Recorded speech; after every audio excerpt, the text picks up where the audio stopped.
Shalom, saya Ratni Umita Sehu, mahasiswa STT Rumah Murid Kristus, Prodi Pendidikan Agama Kristen. Di sini saya akan memaparkan materi mengenai arti dan pentingnya spiritualitas. Sebelum kita masuk dalam materi ini, maka kita akan lihat terlebih dahulu identitas dari manusia. Dalam Kejadian pasal 1 ayat 26 dan 27, sana firman Tuhan menuliskan bahwa ternyata manusia ini diciptakan menurut gambar dan rupa Allah. Karena manusia diciptakan menurut gambar dan rupa Allah, maka dalam Yohanes pasal 4 ayat 24 kita temukan bahwa ternyata esensi manusia itu adalah roh. Nah, karena manusia itu adalah roh, maka roh atau spiritualitas itu mempengaruhi karakter manusia, dan karakter itu dimanifestasikan melalui perilaku manusia. Seseorang bisa dilihat dari perilakunya karena kita tidak bisa lihat karakter dan roh seseorang. Nah, ada 3 hal yang akan dibahas di sini, yaitu yang pertama, spiritualitas. Spiritualitas ini adalah kualitas atau keadaan yang berkaitan dengan roh seseorang. Dalam 1 Korintus pasal 2 ayat 14 sampai ayat yang ke-16, kita akan lihat atau kita temukan ada 2 tipe manusia menurut keadaan rohnya atau berdasarkan keadaan rohnya, yaitu yang pertama manusia rohani yang disebut dalam bahasa Yunani yaitu pneumatikos. Kemudian yang kedua itu adalah manusia duniawi yang disebut dengan sucikos atau sarkinos. Nah, ternyata kalau kita lihat dari manusia duniawi ini, maka kita akan temukan 2 hal atau 2 kelompok manusia duniawi ini, yaitu yang pertama tentang sucikos. Sucikos ini adalah manusia duniawi yang di luar Kristus atau biasa disebut dengan manusia kafir. Kemudian yang kedua, sarkinos atau nefios, biasa diartikan sebagai manusia duniawi yang ada di antara jemaat Korintus pada waktu itu. Nah, ini bisa dilihat dalam 1 Korintus pasal 3 ayat 1 sampai ayat yang ketiga. Sedangkan pneumatikos ini adalah orang yang sudah menerima Yesus namun masih memiliki tingkatan-tingkatannya. Di sini kita akan lihat ada 3 tingkatan dari pneumatikos ini, yaitu yang pertama tingkatan anak-anak. Ini artinya orang yang sudah mengenal Tuhan. Kemudian yang kedua adalah orang muda atau remaja.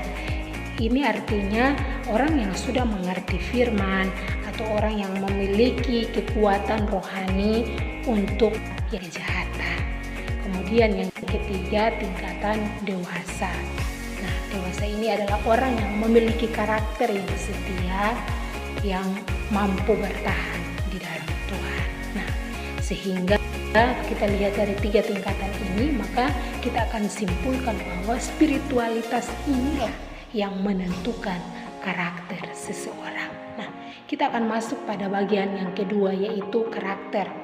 Kalau kita lihat dari sini, maka karakter ini adalah sifat batin dari seseorang, dan sifat itu adalah tanda yang sifatnya itu menetap atau tidak berubah-ubah atau tidak berpindah-pindah, dan tanda itu bisa dilihat melalui perilaku seseorang. Nah, kita bisa nilai atau lihat karakter itu melalui perilaku daripada seseorang.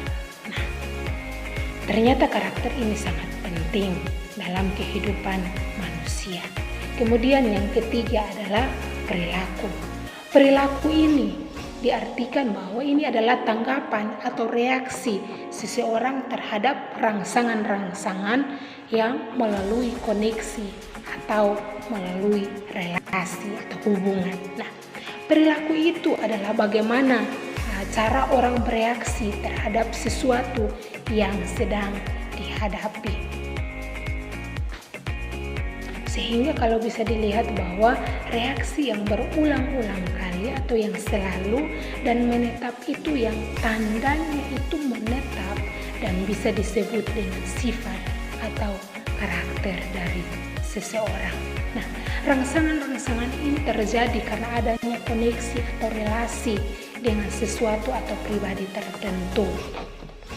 Di sini kita akan lihat kapasitas berelasi dari manusia, karena manusia itu terdiri dari tubuh, jiwa, dan roh. Maka di sini kita akan lihat terlebih dahulu tubuh itu, di dalam tubuh itu ada yang dinamakan dengan alat indera. Itu alat indera itu yang menanggapi sesuatu dari luar. Kemudian kita lihat jiwa.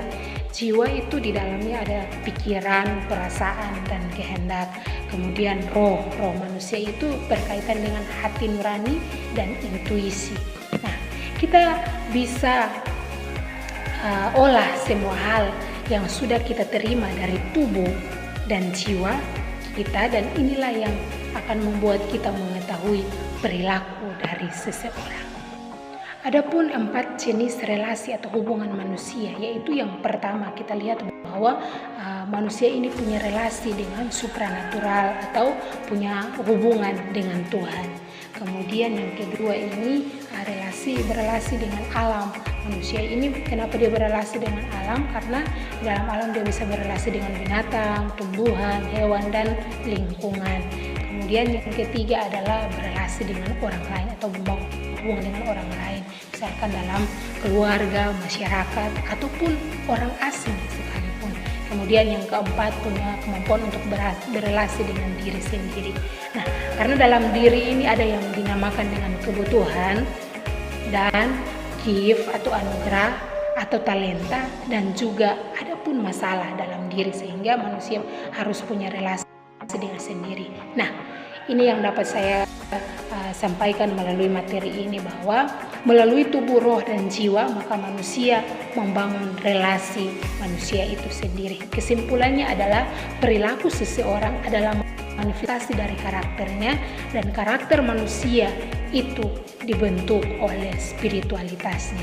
Demikian materi yang dapat saya sampaikan pada saat ini, kiranya dapat memberkati kita semua. Terima kasih.